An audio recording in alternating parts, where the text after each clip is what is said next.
आज मैं बनाऊंगी वो डिश जिसको देख के घर वालों को ऐसा लगे बस ये मिल जाए तो ज़िंदगी सेट। कुकर में दाल गई। बिशल ने बोला, यार मैं जिम नहीं जाती, इतना प्रेशर क्यों? कढ़ाई में तेल गरम किया, तेल लिटरली चिल्लाया, फिर से फ्राई। मैं छुट्टी कब लूँगा? प्याज गिरे तो लगा किसी ने ब्रेकअप दे दिया।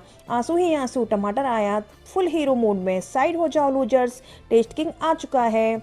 मसाला आए तो लगे फ्यूजन चल रहा है। हल्दी बोली, मैं गिलो दूंगी। मिर्च बोली, मैं सो दूंगी। और जीरा बोला, मैं बस बैकग्राउंड म्यूजिक हूँ। घी का तड़का पड़ा तो कढ़ाई ने क्लैप कर दी। बस मैडम, अब ये दाल वायरल होके ही मानेगी।